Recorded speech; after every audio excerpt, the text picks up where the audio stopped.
Golden Age Radio is starting now. Subscribe to get future updates. Saddle up and hang on to your 10-gallon hat. Get ready to ride off into the sunset with pistols a-blazing for this exciting lineup. Starting with the Lone Ranger, Gunsmoke, Have Gun Will Travel, Wild Bill, and then the Texas Rangers, followed by Dragnet, Calling All Cars, Richard Diamond, Secrets of Scotland Yard, and Black Museum.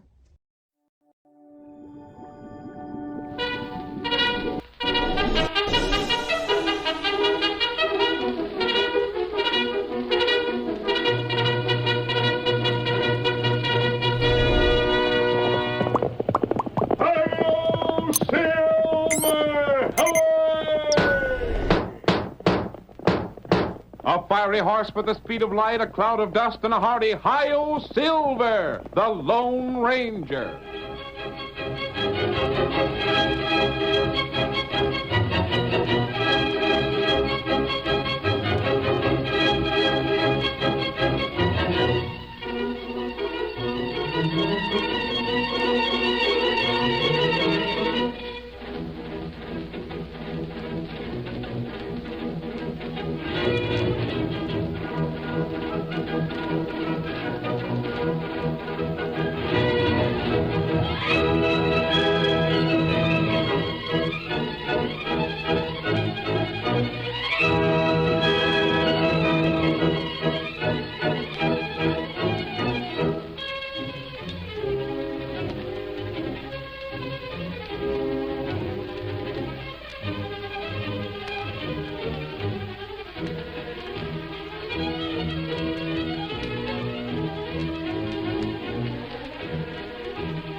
Return with us to the west of yesteryear, when the Lone Ranger rode the plains and prairies in the cause of justice, bringing hope and courage to the oppressed and a warning that right makes might to the lawless.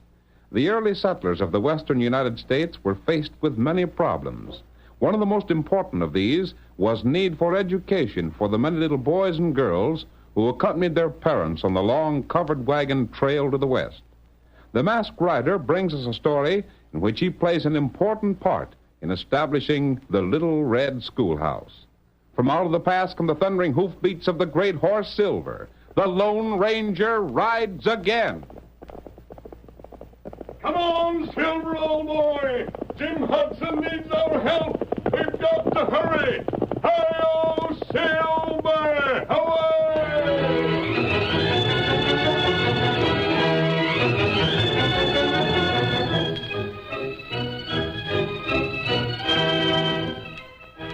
Jim Hudson had come from the east and had settled in the cattle country. He'd worked hard to build his log house, construct his line fences, and at last the little spread which he owned began to pay expenses and a modest income. Our story opens early one morning in Jim's small ranch house. The young man bounces out of bed with a smile on his face and calls to his companion. Wake up, Dan. Get yourself out of bed there. This is the day that Mary gets here. Oh, yeah, that's so. I'll have the coffee and bacon going in just a minute. Get up and give me a hand. I gotta wash up the buckboards and curry old Ned. This is the day my girl's coming west. I don't know why you're so head up about it, Jim. Well, I haven't seen her since I left the east. Yeah, but she ain't said she'd marry you. Just you wait. She's coming here because you wrote and told her she wouldn't be the schoolmarm. Now what are you going to tell her? Of course, that's right. Know blame well that none of the young'uns from town will go to school. Now, give me that towel. Just a minute. Well, Dan, what makes old Silas Markheim so blasted ornery? He wants this land of yours because of the water on it. That's easy, Dan. But what's that got to do with the school? Well, he knows you built the school almost single-handed. Done so just to get a job for Mary Stevens, so as you could get her to come out here. What's wrong with that? She's a blame good school teacher, and the kids in town sure as blazes need some schooling. Uh-huh. Only they won't get it while you got any hand in it. Markheim's a blame fool. He's too foolish. He's just fool enough to own most of the state and to have everyone in town own cash to him. He's just fool enough to be able to tell the folks in town that it's sooner they didn't let the kids go to your school and have every last one of them follow his suggestion. Just because I won't sell him my land. Uh-huh. I can't sell it. Not at the price he'd pay. Wouldn't have anything then. I'd be right back where I was when I come out here. Reckon you wouldn't be as well off. Your land and stock ain't what it was then. No. We've lost a lot of cattle lately. Dan, do you think Markheim would be behind the dying off and rustling of some of that stock? That's a hunch I had all along. If I could prove that, Oh, don't make me laugh. No matter what proof you had, it wouldn't convince a jury made up of folks from town. Markheim owns that town. I reckon you're right. Sure I'm right. Come on, where's the grub? I'll pour your coffee. Then we got to get to work and get things ready to meet Mary. Yeah, reckon so. And Dan, there's something else. Well? If Mary would be willing to marry me... Oh, yeah, but that's guessing it a lot. Pass the bread. No. But just supposing she would. Thanks. You see, then well, this house is sort of small. Oh. I savvy. Want me to move out, huh? Well, I sort of figured you'd save up what I was paying you, Dan, and start out on your own before this. Well, how can a man save money out of what you pay? Well, if you hadn't been going to town every night and playing cards... Well, a man's got to have some fun. Fill up that cup again. Yeah. After the East, I'd go loco here without something to pass the time in the evenings.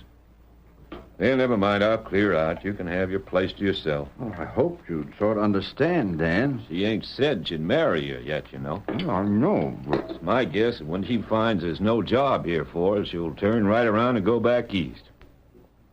If she don't, you might have some competition in winning her. Oh, what do you mean, Dan? Just that. I ain't had much to say, but I always thought you was a mighty pretty girl myself. You? Why not? But you never said anything. What's the use of saying anything till the time comes? Well, come on. If you're going to get your horse in that wagon train, we better get started. The stage is due at noon, and it'll take some time to get to town. All right, let's get going. We'll wash the pans later if there's time. Suits me. This is your affair and your ranch. I just work here. Dan, look over there. There's a horse on the ground. Why, sure enough. Come on. What's happened to That's it? Ned, your own horse. I see mine near the water hole. But it is Ned. Dan, he's done for. So 'tis. Likely old age got him. I don't believe that. This horse was poisoned or something. Same as all that cattle was. That's saying a lot, Jim. That means someone done it a purpose. Markheim again. Some more of Markheim's work. The horse is poisoned. I don't know who else would be doing it if it ain't Markheim.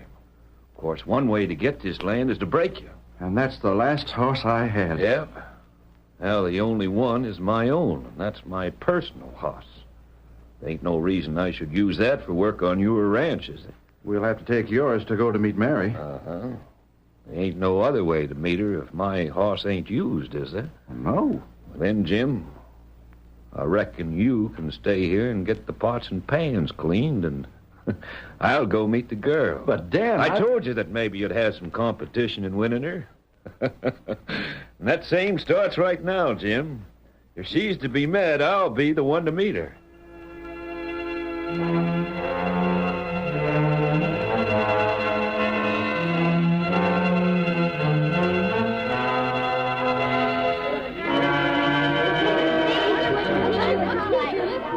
There comes the stage. There she comes. Quiet down, you blame fool. All of you, quiet down. Don't you make no rousing welcome for that she-male friend of Jim Hudson's if you know what's good for you. Why not? Because Silas Markheim says not to.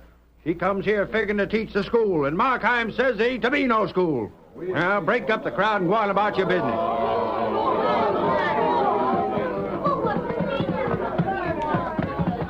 What's the matter with having a school here? What's it to you, stranger? This community needs a school. Well, it don't have one that Jim Hudson's got anything to do with. Not as long as Markheim runs this town. I think Markheim needs a talking to. Where is his place? Top of the hill yonder. But don't try to tell him what to do, stranger, if you know what's good for you. We'll see. Come on, boy.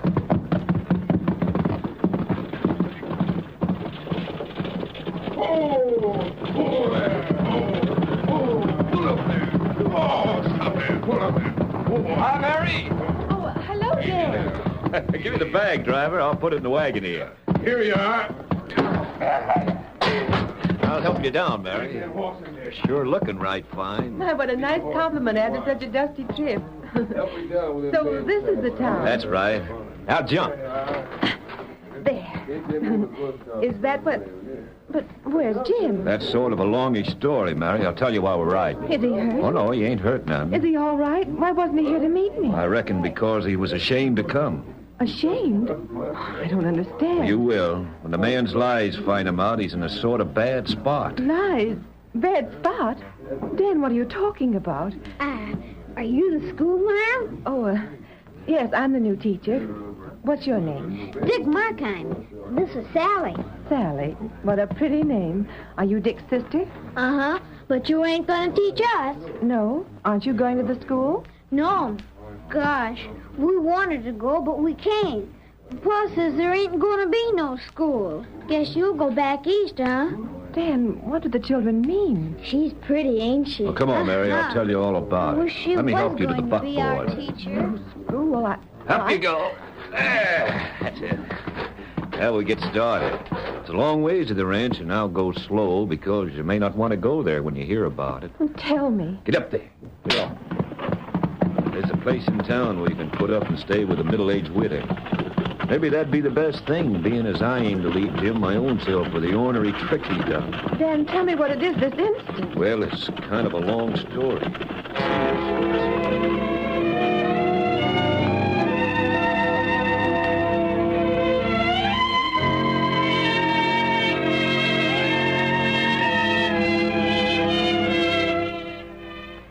The truth is, Tonto, there's sort of a feud between Markheim and Jim Hudson. That's right. Tonto here plenty in town. Everyone in town thinks exactly as Silas Markheim dictates. If Silas dislikes anyone, the rest of the folks dislike him too. That's not right. I know it isn't right. It's keeping the children of this town from getting an education. There's a school, building, a teacher, and plenty of children. And they can't be educated because of this ill will. You know Hudson? I don't, Tonto, but I do feel that the man must have a lot that's good if he went ahead and built that school by himself. That's right. That's why I'm going to call on Silas Markheim tonight. I came here to the camp to get you. I'm going to that ranch masked. It'll be safer if you come behind in case someone gets a drop on me. Here, Silver. Ready, Kimosabe? Be ready. All right, then. Come on, Silver. Get him up, Scout.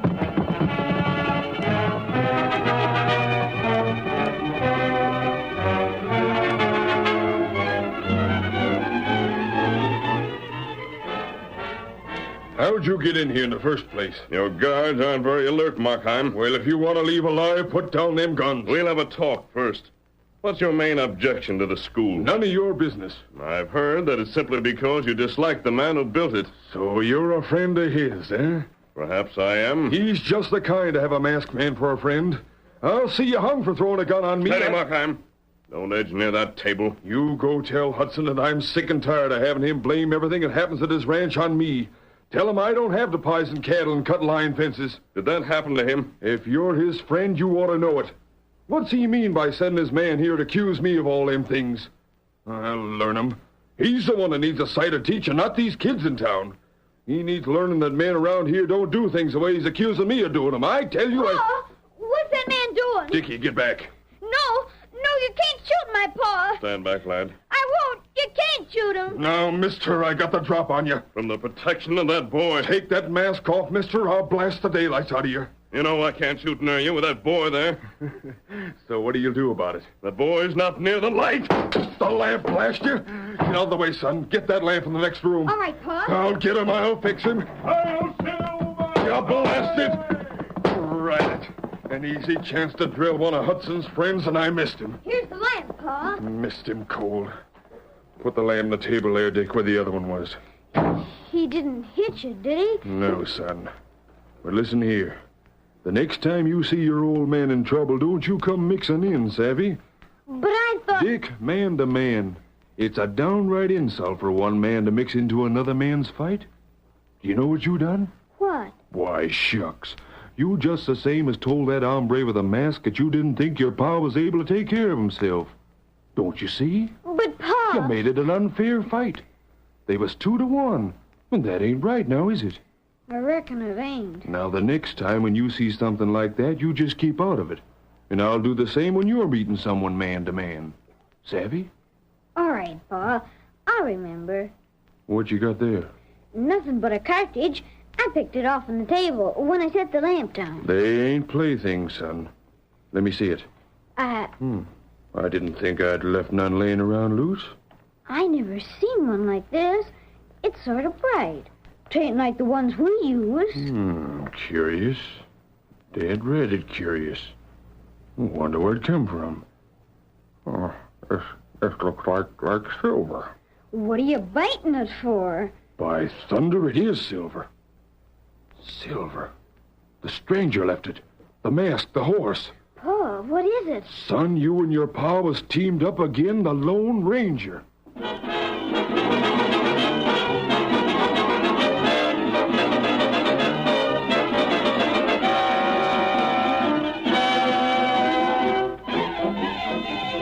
Tonto, are you sure he knew what that bullet meant? Not right. Him say, Lone Ranger. And you heard all that before you left the window? Then, Tonto, that makes our work possible. He knows who I am. He'll be willing to talk the next time I see him. Not right. And that'll be in the morning after I've had a talk with Jim Hudson. Hi-yo, Silver! Away!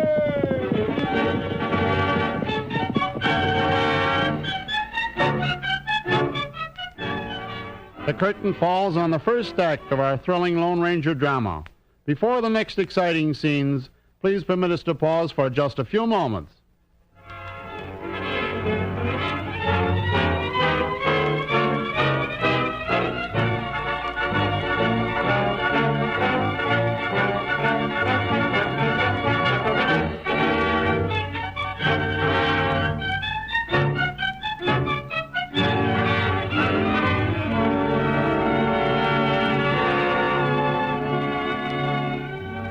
Now to continue our story.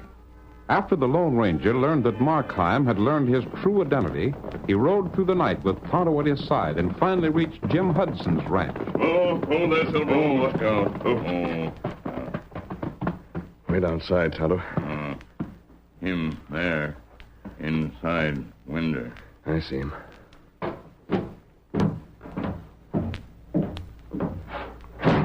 Dan, what in the... You ain't Dan. No, take it easy. Don't slap leather. Max, what do you want?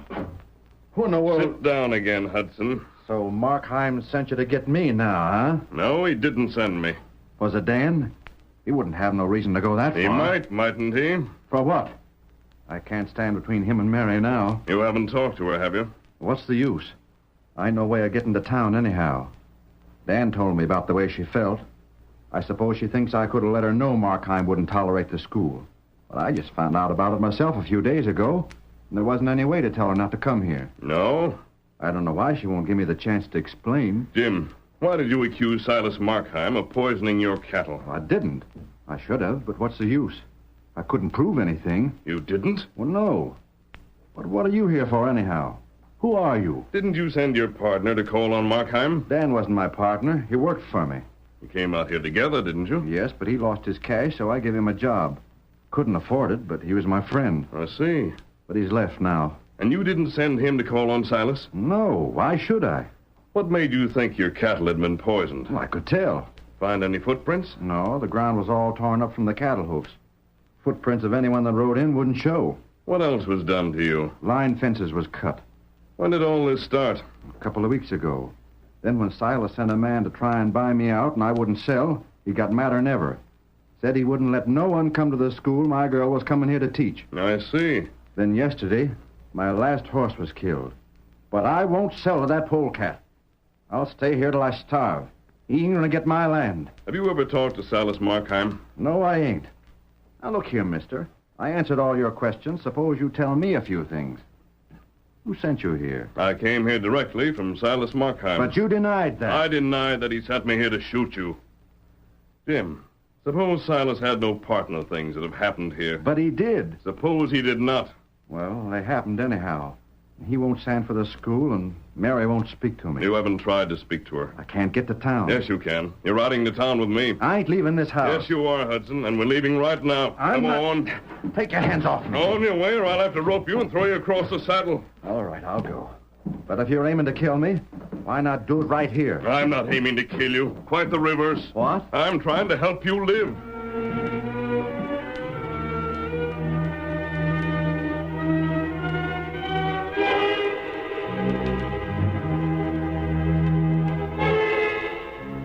Dan, quite pleased with the way things had developed, sat with Mary on the porch of the widow's cottage. You'll have to leave now, Dan. It's terribly late. I reckon so, Mary, but I'll see you tomorrow, won't I? I'll be right here if you come by. That'll be fine. I reckon we're gonna be mighty good friends, ain't we? Well, I... Maybe more'n friends. You never had much use for me back east. Well, Wonder who that is. I wouldn't know. Dan, I'll have to go in the house. The widow might not like you sitting here so late. It must be almost 11 o'clock. Hey, there was 2 men on that horse, and one of them's coming here. Looks that way, doesn't it? Mary, is that you? Oh, it's Jim. What's he doing here? Mary. Good evening. Mary, you can't treat me the way you've been doing without listening. I don't know, Hudson, but it strikes me you got a pack of nerve to think she'd treat you any other way. But I've got a right to be heard. Mary, I didn't learn that there wouldn't be any school until it was... Hudson, the girl don't have nothing to say to you. But I Jim, want I do have something to say. If you'd written and asked me to come here and marry you, I think I'd have done it. I thought that much of you, but you didn't do that. You wrote making a lot of promises you couldn't keep. But I thought There's no teaching work here. But, honey, Is there? No, not now there ain't, but Then there... I think there's nothing more to be said. Yeah, now clear out of here. That ought to satisfy you. You've changed your style mighty sudden, Dan. Well, what do you expect me to do? I'm on Mary's side, can't you savvy that? I savvy it all right. Wish I knew what sort of things you've been telling her. I'm going in the house now. Good evening, Dan. Good evening, honey. I'll be around tomorrow. Mary. Seems you're mighty slow in understanding that she don't want anything more to do with you. Look here, Dan Lennon. You met her at the stage and had a chance to tell her a lot of things. Did you make her think that I knew all along that the school wasn't to be used? Why don't you ask her and see if she'll talk to you? He won't need to. Why, what We're the... all going to make a call. Who are you? Come on, let him into that saddle. You're going with us. Keep him with you, Tonto. I'm going to do that. You get in saddle. Let go of me. You get up. Stop that. Oh. What are you trying to do, knife me? Yep. You let me go. You ride with me again, Jim. We'll go and have a talk with Silas Markheim.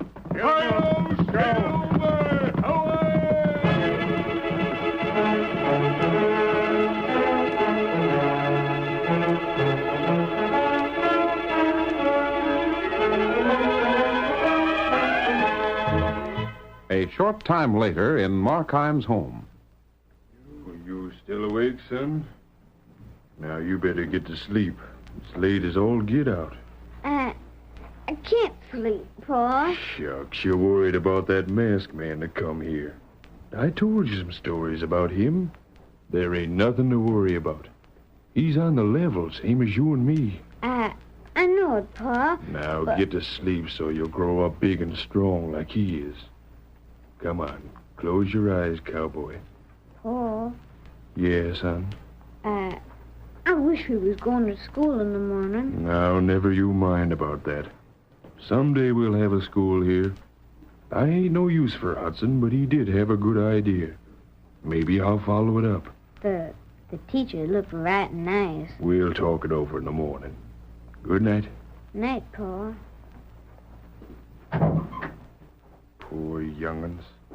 They've been talking school for the past month. Dreaded why's Jim Hudson have to start that rumpus about me harming his stock.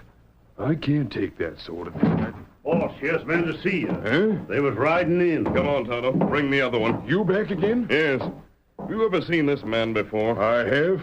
You're the Hudson hired man. I ain't no more. What about this man? I never seen him before. My name is Hudson. Oh, so you're the maverick that sends another man here in your place to charge me with poisoning your cattle. I did no such thing. You did so. You said that Markheim done it because he couldn't buy you out. I didn't send you here to accuse him of it. Hudson, I'm glad you're here. Because I want the chance to tell you that no man can accuse me of that sort of thing and get away with it.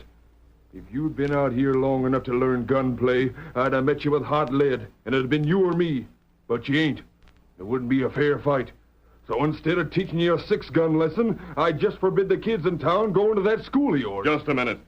Hudson, what made you think that Markheim was behind the poisoning? Dan figured it that way. You needn't blame me for it. I ain't working for you no more. You can settle your own rows. I'm leaving. Not just yet. You're staying here until we get a few things straightened out. Markheim, suppose Jim did not send Dan to accuse you of those things. He thought it of me. That's the same thing. Suppose he thought it of you simply because this man convinced him that your men poisoned the water.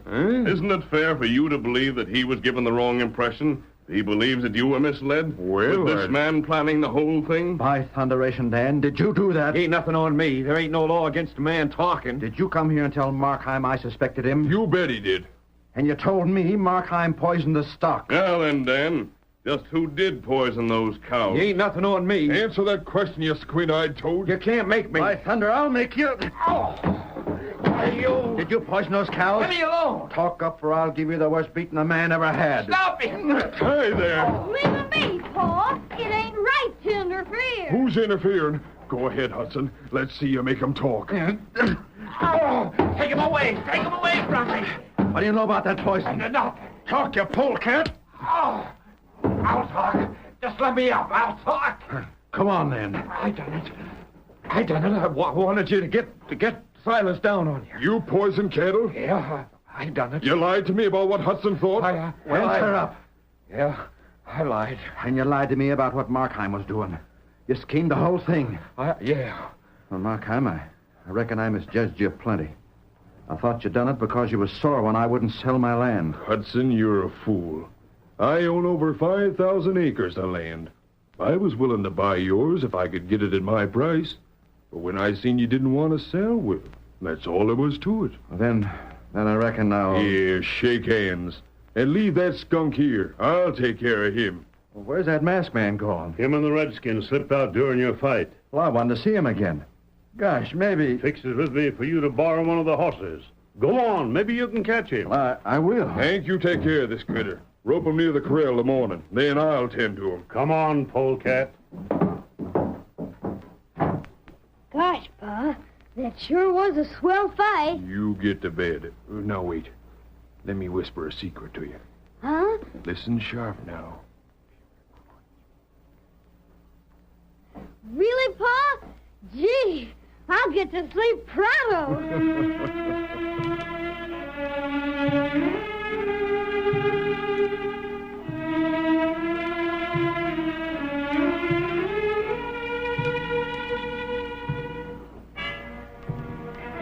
The next morning, Jim finally found the masked man. Doggone, mister. I tried all night to catch up with you. You did? Well, I wanted to thank you for squaring me with Markheim. That's all right, Jim. Isn't that your school right ahead? Yeah.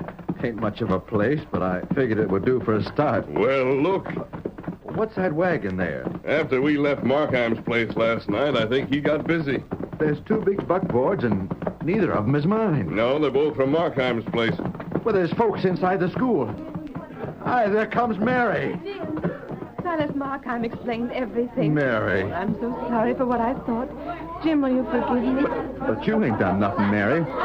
But come Gosh. on. All the children in town are inside. Hello, Jim. You coming to school? The kid. Yes, and Silas brought Dan all tied up, and he's making him sit there, too. Hey, Jim, come on and see your school. Markheim, you're going to use it? I'll jail the man that don't send his youngsters here. And my girls to have her job? Why not? We've got to have a school marm, ain't we? You stand aside, Jim. Let me be the first to ring that bell. Ring away. The first school in the county. Watch me call the young uns in.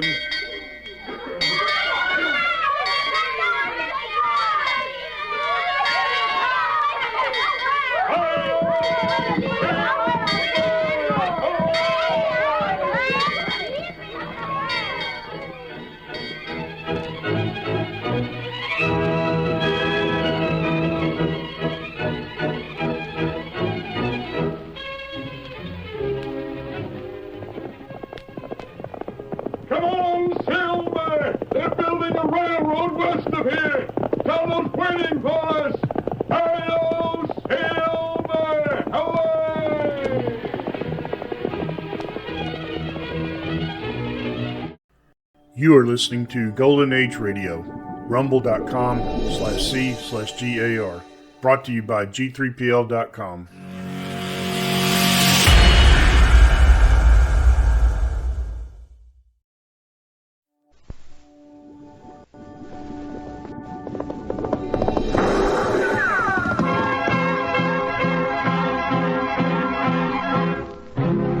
Around Dodge City and in the territory on west, there's just one way to handle the killers and the spoilers, and that's with a U.S. Marshal and the smell of Gunsmoke.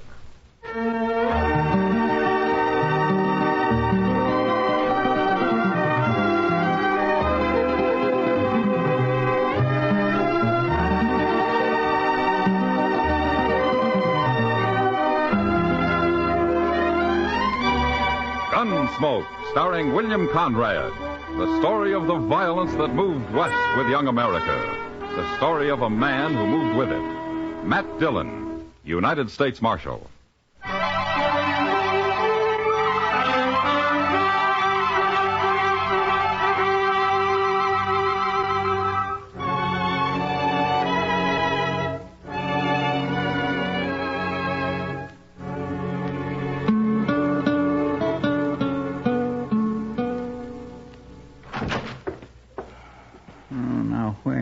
Could he be? Don't shoot, Mr. Dillon. It's Chester. Wait. Oh, you darn fool. I'm sorry, sir. I didn't see you laying there. You're slamming doors. You always do that? Who'd you think it was? Is there somebody after you? There could be, Chester. A lot of people. Yo, what do you got there? A telegram. I happened to be passing by the depot and they gave it to me. Here. Oh, you read it. I haven't got my eyes on it. All right. My. It's from Washington, Mr. Dillon, from the government. Well, then they still know where I am anyway. Well, yes, sir. It's addressed to you. Well, read it, Chester. All right. It says, proceed to Fort Larned and receive return prisoner from Colonel Bloor. Stop. You will hold in Dodge until arrival of Roger Phillips of Boston. Stop. Signed, C.J. Calvert, War Department. What's it mean? Well, as usual, it doesn't explain much, Chester. But Fort Larned is a 55-mile ride from here. I gotta go over and pick up some prisoner and then ride 55 miles back to Dodge with him. Yes, but what for, Mr. Dillon? I don't know, Chester. Maybe that man from Boston can explain it when he gets here. That colonel at Fort Larned must know. Oh, you might. Can I go with you? All right. We'll start in the morning at daylight.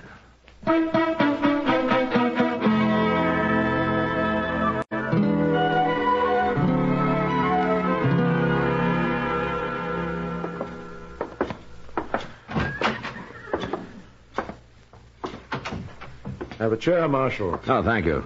Our quarters aren't luxurious here, but we'll find a place of some sort for you tonight. Oh, there are two of us, Colonel. Oh, fine. And when will you want to start back to Dodge? Tomorrow, if the prisoner's ready. Prisoner? Now, don't tell me they got everything mixed up again. I came here to pick up a returned prisoner, whatever that is. And that's the only description you had? That's all. I'm to hold him in Dodge till somebody from Boston comes after him. I'd better explain, Marshal. The prisoner was a captive of the Cheyennes and returned to us several weeks ago. Oh, I see. Well, can't you keep him here at Fort Larned or just send him home? It's a woman, Marshal. What? Mrs. Phillips. And the man who's coming out from Boston for her is her husband. It'll take him several weeks, so it was thought best that Mrs. Phillips should be in Dodge. I never heard of sending a woman to Dodge for her to be better off. But I'll take her there, and that's what they want. Where'd you find her, anyway? Well, perhaps I should tell you the whole story. Mrs. Phillips was captured while traveling to join her husband in Denver 10 years ago.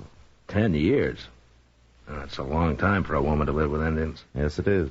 Her stage was attacked by the Cheyennes, and everyone but her was killed. Yeah. Well, how'd you get hold of her? She won't talk much, Marshal, but evidently she managed to escape. You see, we were chasing a band of Cheyennes led by Chief Blackhorn a few weeks back, and we ran into Mrs. Phillips and a girl out on the prairie. A girl? A Cheyenne, not a white girl. Now, that's strange. But anyway, what are you going to do with the girl, Colonel? It's all been decided in Washington. She's to go on to a reservation. Oh, good. Then I don't have to worry about her. Well, I'm afraid, Marshal, it's going to take a little time. Huh? What do you mean? Mrs. Phillips absolutely refuses to be separated from her. But right now I have to take them both to Dodge, huh? I'm afraid so. I'll send for the girl when Mrs. Phillips goes home. How old's the girl, Colonel? Perhaps somewhere between 8 and 12. Well, I suppose I'll meet him at supper. I don't think so. She insists on eating alone with the girl. Oh, and by the way, they're both still in Indian dress. You'll have to do something about that in Dodge. Colonel, do you have a bottle of good whiskey hidden in that desk? Of course I have, Marshal.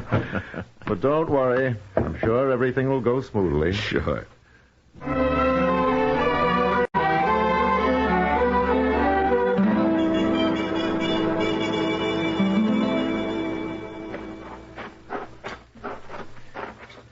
I'll ask the colonel if he can spare a wagon, Chester. Well, it's going to be an awful slow trip in a wagon. That can't be helped. At least we're getting an early start. Yes, sir. Hey, by golly, there's the colonel. Soldiers always get up early, Chester. That would keep me out of the Army all by itself. Good morning, Colonel. Good morning, Marshal. Chester? Good morning, sir. Mrs. Phillips is waiting inside, Marshal. Shall we go in? Oh, well, you better stay here, Chester. Yes, sir.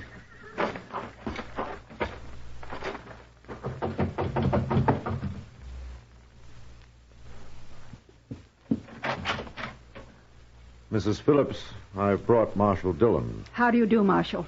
Ma'am? Come in, gentlemen. This is Gray Fawn. You may call her Fawn if you prefer. Oh? Does she speak English, ma'am? A little, but you mustn't expect her to talk. She's a little too frightened of white men. I've come to take you to Dodge, Miss Phillips. I know. It's very kind of you. We're ready. Good. I forgot to ask you, Colonel, if I could borrow a wagon. Why, certainly, Marshal. And I'll send a soldier along to drive it. That won't be necessary, gentlemen. Fawn and I have horses, and we can ride. That's a long trip, ma'am. I'm sure we've made longer ones, Marshal. We're ready to leave when you are. I'll have your horses brought up at once, Mrs. Phillips. Thank you, Colonel. It's 55 miles, ma'am, and there's no place to spend the night. You forget, Marshal. I've been a Cheyenne for 10 years. All right. Well, let's get started.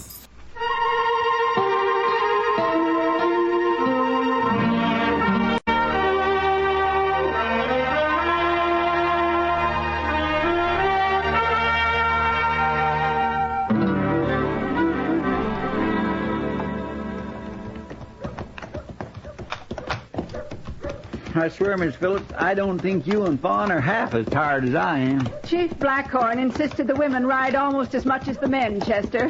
What sort of a fella is he, ma'am? I was never acquainted with any Indians real well. Never mind that now, Chester. Let's stop here. Oh. This is the Dodge house, Miss Phillips. I'll go see if they have a room for you. Thank you, Marshal. Take my horse, Chester. Huh? Yes, sir, I got him. Maybe you better tie them all up over there. I'm sure they got plenty of rooms. I'll be back in a minute.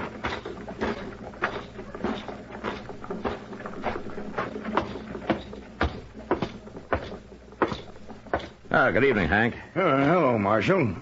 Where you been? I got a couple of women outside, Hank. They'll want a room here for maybe, 2 weeks. And so? Sure, Marshal, sure. I need some guests in this place.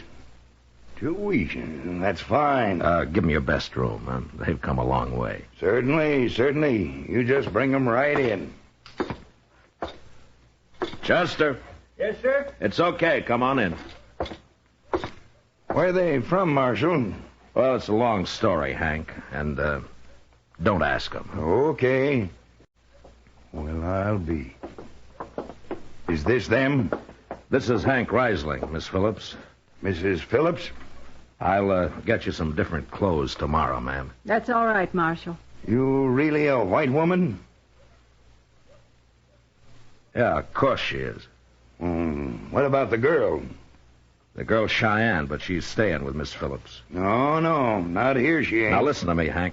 Miss Phillips has been a captive of the Cheyennes for 10 years. She got away and brought this girl with her, and they're tired, and they want a room. Never mind, Marshal. It doesn't matter. The white lady can stay here, but I ain't taking in no filthy Indians. You should be ashamed. And by tomorrow, you'll have to get out of that costume yourself. Shut up, Hank.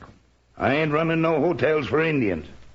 Or, come to think of it, even for them that looks like Indians. No! Come on, let's get out of here. I apologize for him, Miss Phillips. There'll only be trouble. I knew it. I'll find a place for you. Don't worry. Chester? Go over there and get Kitty, huh? Tell her I want to see her right away. Yes, sir. It isn't going to work, Marshal. Now, ma'am, nobody's going to bother you. I promise you they won't. It's been so long. So much has happened. But you've escaped now. You're out of it. No, Marshal, I didn't escape. What? I couldn't have escaped. I was allowed to leave. And Fawn was allowed to go with me. I never heard of Indians doing that before. It was the chief, Blackhorn. But why? Well, you may not understand it. But after the first few years, after I adapted myself to the tribe and its ways, I was treated kindly. But even so, I knew I could never be happy with the Cheyennes away from my own people. And so Blackhorn just let you come back? Yes. I know it seems strange, but he's a strong man, Marshal. A very strong man. All right. But what about Fawn here? He must have known she'd end up on a reservation. No, never. Hello, Matt. Oh, Kitty, this is Miss Phillips. I know. Chester told me. I'm glad to meet you, Mrs. Phillips. Thank you, Kitty. I got a room for you and the girl. It's out back of the Texas Trail. Belongs to a friend of mine. She'll move in with me while you need it. Well, that's very kind of you. And her. Well, I was never caught by the Indians, but I know what it's like to be a stranger in town. Come on, I'll show it to you, and then we can get something to eat.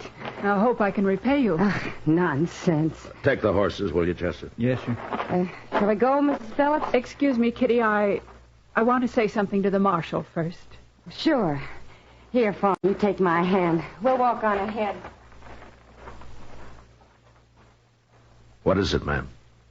A moment ago, you asked about Fawn. You said she'd go to a reservation. Well, that's what the colonel said. Fawn will stay with me. Always.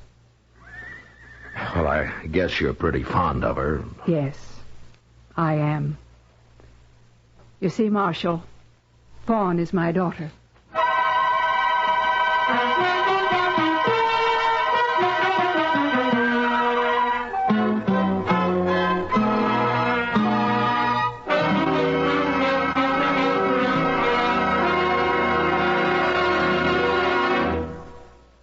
We will return for the second act of Gunsmoke in just a moment. But first, tomorrow in the daytime on most of these same stations, CBS Radio welcomes to the network the distinguished conductor Leopold Stokowski to conduct the new musical series 20th Century Concert Hall.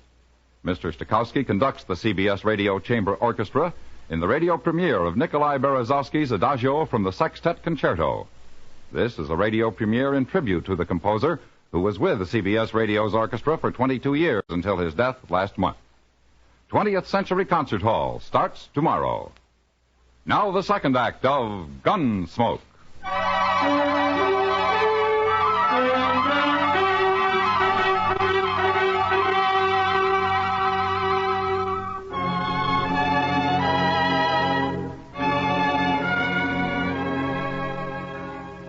It took a lot of courage for Miss Phillips to come back into the white man's world after 10 years among the Cheyennes, and to bring her daughter with her. I didn't tell anybody about it. I figured she'd talk for herself when the time came. A week passed, and while the people of Dodge regarded Miss Phillips as a curiosity, they didn't take to her treating the child as an equal. And so they avoided them both. Kitty looked after them, though, and I saw them whenever I could. But it was Doc they really impressed. I never saw such a pair, Matt. Why, well, they'll live to be 100, both of them. Well, they look healthy, all right. Ah, there are a couple of chairs, Doc. Let's sit a while, huh? Oh, yes.